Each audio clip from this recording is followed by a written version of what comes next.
All right, for more on this, we are now being joined by Alan Bernstein, Visiting Assistant Professor, Israel Institute Fellow at Department of Political Science, University of California. He's joining us live from California. Thanks very much, sir, for speaking with WION. Thank you for having me.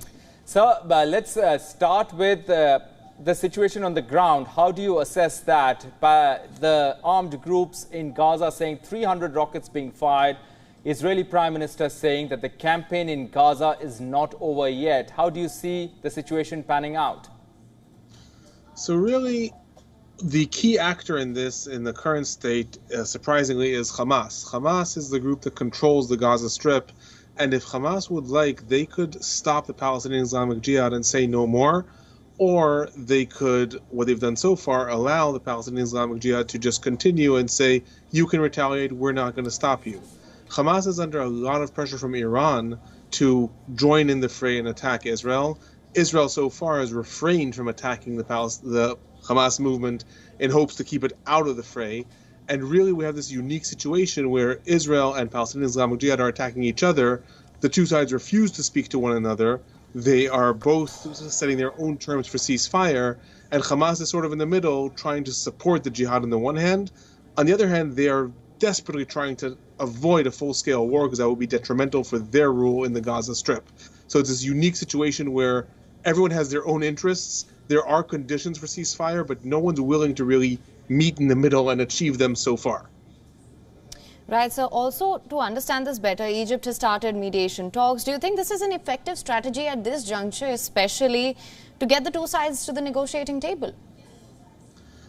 So far, in every one of the rounds between Israel and militant Gaza groups, whether it's Hamas or the Palestinian Islamic Jihad, since 2007, when Hamas took over the Gaza Strip, Egypt has played a seminal role. Egypt has always been the one that has managed to broker a ceasefire because the two sides refuse to speak to one another directly. Hamas and the Palestinian Islamic Jihad do not recognize Israel's right to exist, and Israel says we don't talk to terror groups, and therefore we're not going to talk to those groups. Egypt is the one that maintains a channel with both and has always managed to find a middle ground and really, I would argue, give both sides a ladder to climb down from their tree. Israel says they're not going to stop unless the other side accepts A, B, and C.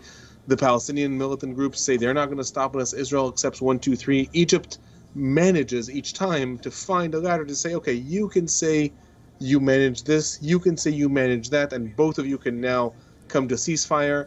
I think Egypt is trying. Egypt is very angry because they were very close to achieving a ceasefire between Israel and the Palestinian Islamic Jihad. And then all of a sudden, Israel continued the raids and the jihad launched more rockets. So Egypt right now is confused that do the sides want to come to a ceasefire. But I think they're the only ones who will be able to bring them to ceasefire, which we'll probably see in the coming days. All right. Mr. Bernstein, thank you so much for joining us on this broadcast with your insights on this. Thank you. Have a good day.